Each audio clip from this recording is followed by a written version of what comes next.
नमस्कार साथियों, Kavya YouTube classes पर आप सभी का स्वागत है। आपसे निवेदन है कि आप इस वीडियो को अधिक से अधिक कंपटीशन की तैयारी करने वाले विद्यार्थियों के पास भेजें। इस वीडियो के माध्यम से हम जो अध्ययन करेंगे वो मुख्यमंत्री होगा और मुख्यमंत्री से संबंधित जितनी भी गहराई से बातें हैं सभी बातों को हम इस वीडियो के माध्यम से करेंगे। यदि हम मुख्यमंत्री के संबंध में देखें तो पहले इसके अनुच्छेद देख लेते हैं कि मुख्यमंत्री से संबंधित कौन कौन से अनुच्छेद हैं। प्रथम अनुच्छेद यदि देखें मुख्यमंत्री से संबंधित तो पहला है अनुच्छेद 164 फर्स्ट। इसमें मुख्यमंत्री से संबंधित नियुक्ति 164 फर्स्ट से संबंधित है। नियुक्ति, कार्यकाल, त्यागपत्र और हटाना, यानी मुख्यमंत्री की नियुक्ति कैसे होती है, मुख्यमंत्री का कार्यकाल कितना होता है, मुख्यमंत्री किसको त्यागपत्र देता है और मुख्यमंत्री को हटाया किस प्रकार जा सकता है, ये सभी बातें अनुच्छेद 164 फर्स्ट में हम अध्ययन करते हैं।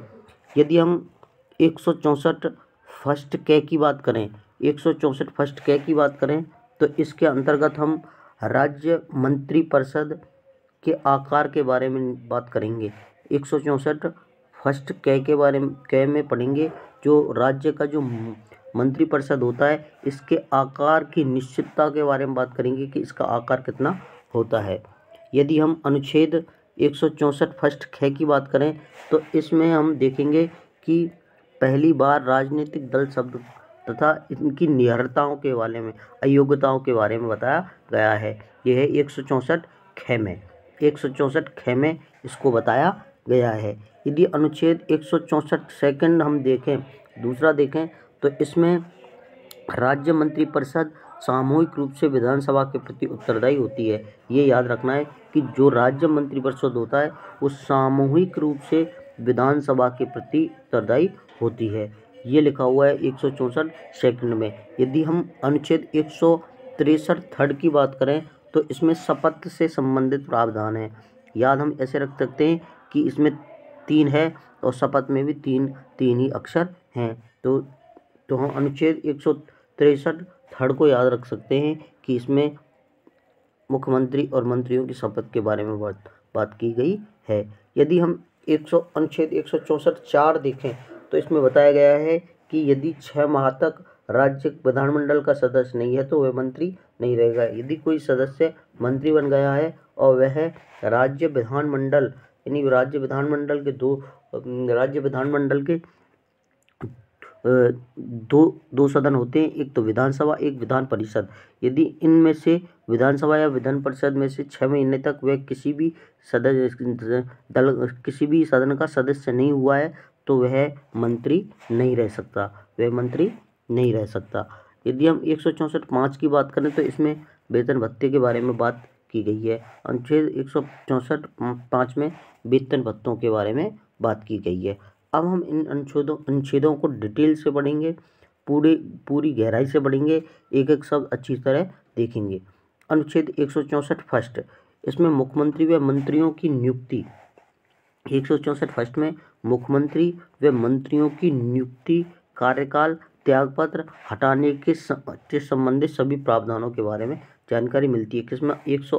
अनुच्छेद 164 फर्स्ट के अंतर्गत। यदि हम इनकी नियुक्ति के संदर्भ में देखें तो मुख्यमंत्री की नियुक्ति कौन करता है? राज्यपाल मुख्यमंत्री की नियुक्ति करता है। राज्यपाल जो है वह मुख्यमंत्री की क्या करता है? नियुक्ति करता है। राज्यपाल नियुक्ति करता है किसकी? मुख्यमंत्री की। राज्यपाल नियुक्ति करता है। यदि हम आगे देखें मंत्रियों की नियुक्ति भी राज्यपाल करता है। मंत्रियों की नियुक्ति कौन करता है? राज्यपाल। लेकिन यह है मुख्यमंत्री की सलाह पर करता है। मुख्यमंत्री सलाह देता है, उसको ही राज्यपाल मंत्री के रूप में नियुक्त करता है। टिप्पणी ये याद रखनी है हमें, ये नोट के रूप में टिप्पणी याद रखनी है कि मुख्यमंत्री नियुक्त होता है न कि निर्वाचित। कि मुख्यमंत्री जो होता है वो निर्वाचित नहीं होता, वो क्या होता है? नियुक्त होता है, निर्वाचित नहीं होता। आगे हम देखें कि राज्यपाल बहुमत प्राप्त दल के नेता को मुख्यमंत्री के पद पर नियुक्त करता है। लेकिन यदि किसी भी दल को स्पष्ट बहुमत प्राप्त न हो तो ऐसी परिस्थिति में राज्यपाल स्वविवेक का प्रयोग करके सबसे बड़े दल को या दूसरे सबसे बड़े दल को सरकार बनाने के लिए आमंत्रित कर सकता है तथा उसे 1 महीने के अंदर अपना विश्वास मत हासिल करना या साबित करना होता है। तो ये बात याद रखनी है कि यदि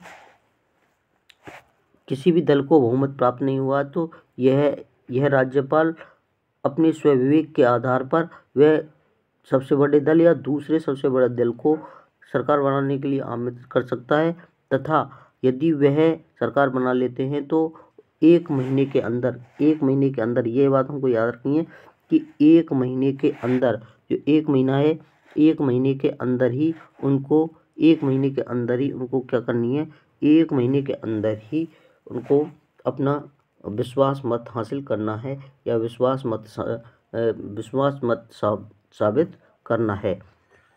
मंत्रियों की नियुक्ति के संबंध में बात करें, इनकी नियुक्ति राज्यपाल करता है और इनकी नियुक्ति कौन करता है? राज्यपाल करता है और यह मुख्यमंत्री की सलाह पर, यह पहली बात कर चुके हैं कि राज्यपाल मंत्रियों की नियुक्ति करेगा और किसकी सलाह पर करेगा? मुख्यमंत्री की सलाह पर करेगा।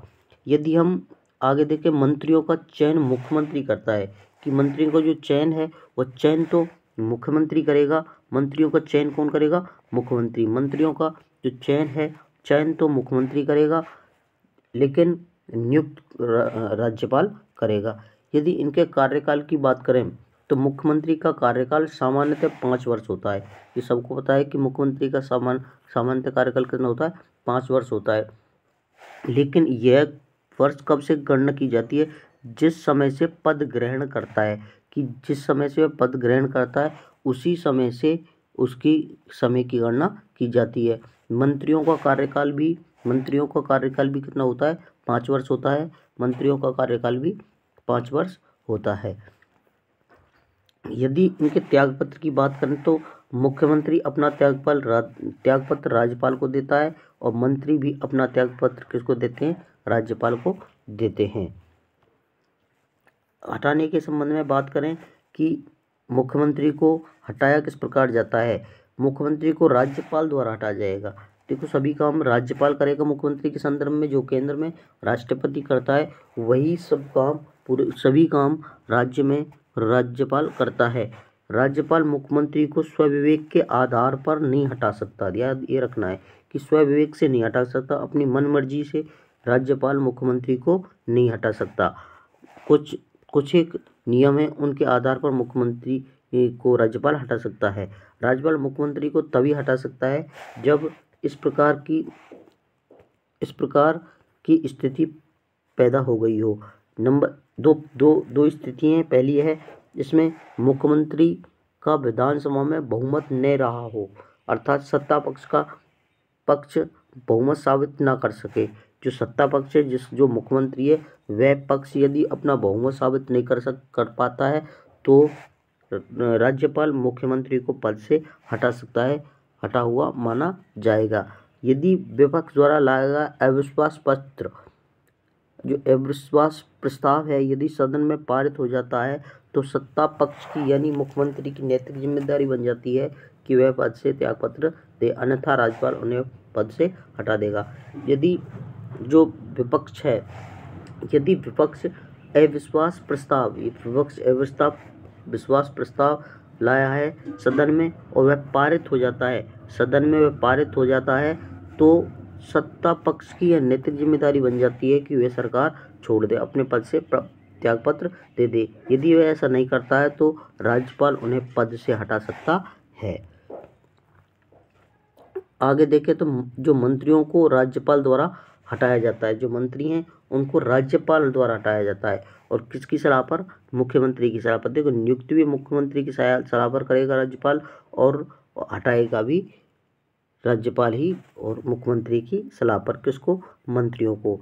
यदि आगे देखें तो मुख्यमंत्री व राज्य मंत्रिपरिषद राज्यपाल के प्रसाद पर्यंत पद धारण करते हैं। ये बात हमें याद रखनी है। ये बात लिखी हुई है अनुच्छेद 164 फर्स्ट में। अनुच्छेद 164 फर्स्ट में ये बात लिखी हुई है कि जो मुख्यमंत्री और राज्य का मंत्रिपरिषद है यह प्रसाद पर्यंत यानी राज्यपाल की इच्छा पर्यंत पद धारण करते हैं। यदि आगे बात करें, यहाँ प्रसाद पर्यंत का अर्थ देखो ये नहीं है कि उसकी अपने आधार पर यानी केवल विवेक के आधार पर यानी इच्छा के आधार पर, ये यहाँ मतलब नहीं है। प्रसाद पर्यंत का यहाँ अर्थ है विधानसभा में बहुमत, यानी जब तक विधानसभा में बहुमत है तब तक तो कोई नहीं हटा सकता। यदि विधानसभा में बहुमत नहीं है तो इसका मतलब मुख्यमंत्री और मंत्रियों को हटाया जा सकता है। तो यहाँ प्रसाद पर्यंत का वास्तविक जो अर्थ है वह है विधानसभा में बहुमत। यहाँ प्रसाद पर्यंत का जो वास्तविक अर्थ है वह है विधानसभा में बहुमत। आगे देखें, संघ शासितों के जो मुख्यमंत्री हैं इनकी नियुक्ति राष्ट्रपति करता है। जो संघ शासित प्रदेश हैं संघ शासित प्रदेशों के जो मुख्यमंत्री हैं इनकी नियुक्ति कौन करता है? जैसे दिल्ली में मुख्यमंत्री की नियुक्ति कौन करता है?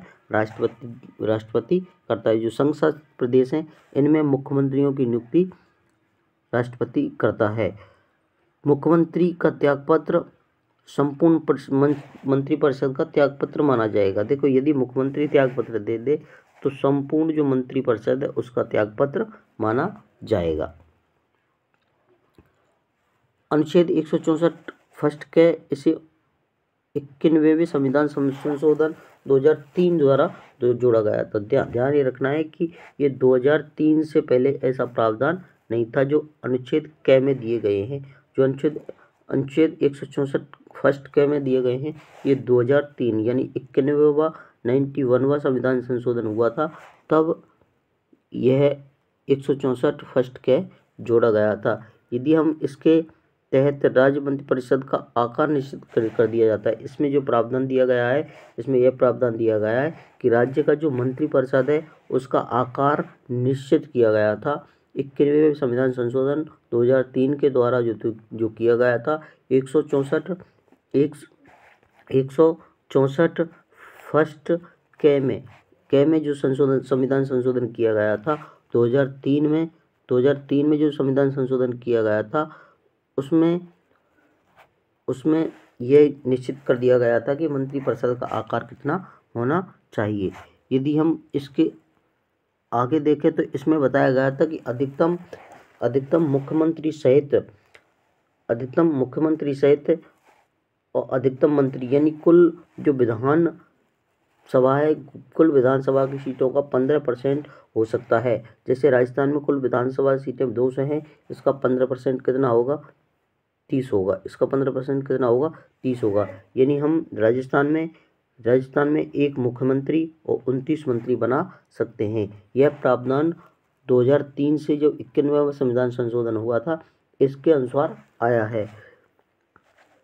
जिस राज्य की विधानसभा सीटों में यदि 60 से कम है तो वहाँ मुख्यमंत्री सहित अधिकतम मंत्रियों की संख्या 10% रखी जाएगी। यानी जिस भी राज्य में विधानसभा जो सीटें हैं वे 60 से कम हैं तो वहाँ मुख्यमंत्री सहित अधिकतम कुल विधानसभा सीटों का जो 10% ही रख सकते हैं। 10% ही रख सकते हैं, ये बात भी हमें याद रखनी है। यदि हम आगे और देखें कि न्यूनतम यानी कम से कम कितने मुख्यमंत्री सहित मंत्री रख सकते हैं, तो इसमें याद रखनी है कि कम से कम यानी न्यूनतम एक मुख्यमंत्री तो होगा ही होगा और 11 मंत्री हो सकते हैं। यानी न्यूनतम कम से कम 12 हम मंत्री रखेंगे जिसमें मुख्यमंत्री भी शामिल होगा। सबसे कम 91वें संविधान संशोधन 2003 द्वारा राज्य मंत्रिपरिषद का आकार निश्चित किया गया, न कि राज्य मंत्रिमंडल का। ये भी बात याद रखनी है कि मंत्रिमंडल जो राज्य का मंत्रिमंडल है उसका आकार निश्चित नहीं किया गया, केवल राज्य मंत्रिपरिषद का आकार निश्चित किया गया है। देखो, राज्य परिषद में सभी प्रकार के मंत्री तीनों और चारों प्रकार के जो मंत्री हैं वो मंत्रिपरिषद में आते हैं और जो कैबिनेट के मंत्री हैं वो किस में आते हैं? मंत्रिमंडल में आते हैं। तो याद रखना है कि 2003 का जो 91वां संविधान संशोधन हुआ था इसके तहत केवल राज्य मंत्रिपरिषद के आकार को निश्चित किया गया है, न कि राज्य के मंत्रिमंडल को। जो 91वें संविधान संशोधन है, इसके द्वारा अनुच्छेद 75 फर्स्ट क व अनुच्छेद 164 क जोड़ा गया था। अनुच्छेद 164 ख इसे भी 164 फर्स्ट ख को भी 164 फर्स्ट ख को भी 91वें संविधान संशोधन द्वारा जोड़ा गया था। अब तक हम 3 अनुच्छेद पढ़ चुके हैं, एक तो 75 फर्स्ट क और एक अनुच्छेद 164 फर्स्ट क और एक अनुच्छेद 164 फर्स्ट ख कि इन तीनों को संविधान संशोधन 91 में जोड़ा गया था, जो 2003 में। इसमें प्रावधान है कि किसी देखो इसमें जो 164 फर्स्ट ख है, इसमें जो प्रावधान है, इसमें यह प्रावधान है कि किसी राजनीतिक दल को विधानमंडल के किसी भी सदन का सदस्य यदि वह दल बदल यानी दल बदल की जो प्रक्रिया है, यह दल बदल की प्रक्रिया जो दी गई है, जो दल बदल की बात की गई है, यह अनुसूची 10 के पैरा 2 के तहत है। अनुसूची जो 10 है उसके पैरा 2 के आधार पर दल बदल के बारे में बताया गया है। किसी सदन का सदस्य यदि दल बदल के आधार पर अयोग्य कर दिया जाए, यानी अनुसूची 10 के पैरा 2 के तहत किसी भी सदस्य को यदि अयोग्य घोषित कर दिया जाए, तो ऐसा सदस्य मुख्यमंत्री या मंत्री है। यदि वो सदस्य मुख्यमंत्री या मंत्री है जिसको अयोग्य घोषित किया गया है अनुसूची 10 के पैरा 2 के तहत, तो उसे मंत्री पद से हटना होगा, यानी उसको मंत्री पद या मुख्यमंत्री पद से अयोग्य घोषित किया जाएगा, अयोग्य माना जाएगा, जो दल बदल के आधार पर अयोग्य घोषित किया गया हो। ऐसा लिखा हुआ है अनुच्छेद 164 फर्स्ट ख में, जो 2003 में जोड़ी गई थी। अनुच्छेद 175 ख तथा अनुच्छेद 164 ख में राजनीतिक दल शब्द का प्रयोग किया गया है। पूरे संविधान में इन दो अनुच्छेदों में ही जो राजनीतिक दल शब्द का प्रयोग इन 2 अनुच्छेदों में किया गया है। अनुच्छेद 75 फर्स्ट ख तथा अनुच्छेद 164 फर्स्ट ख में राजनीतिक दल शब्द का प्रयोग किया गया है।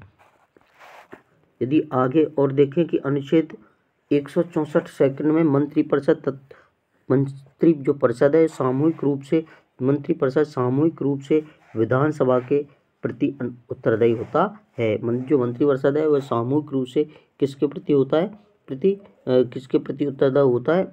विधानसभा के प्रति उत्तरदायी होता है। यदि हम आगे देखें कि जो राज्य मंत्रिपरिषद है वह व्यक्तिगत रूप से राज्यपाल के प्रति सामूहिक रूप से विधानसभा के प्रति उत्तरदायी होता है और व्यक्तिगत रूप से ये राज्यपाल के प्रति उत्तरदायी होता है। अनुच्छेद 164(3) इसमें मुख्यमंत्री की शपथ के प्रावधान है। हम पहली बात कर चुके हैं कि इसमें मुख्यमंत्री की शपथ का प्रावधान है। मुख्यमंत्री को राज्यपाल शपथ दिलाता है। मुख्यमंत्री को कौन सा शपथ दिलाएगा? राज्यपाल। जो राज्य का राज्यपाल है वह मुख्यमंत्री को शपथ दिलाएगा। यदि आगे देखें कि मंत्रियों को शपथ भी राज्यपाल ही मंत्रियों को शपथ दिलाएगा। जो राज्यपाल है वह ही मंत्रियों को शपथ दिलाएगा। आज के लिए इतना ही। यहाँ से आगे हम अगली वीडियो में पढ़ेंगे। आप सभी से अनुरोध है कि इस वीडियो को अधिक से अधिक लोगों तक शेयर करें और हमें अच्छे कमेंट दें और हमारे चैनल को सब्सक्राइब करें। आपने पूरी वीडियो देखी इसलिए आपका तहे दिल से धन्यवाद। जय हिंद।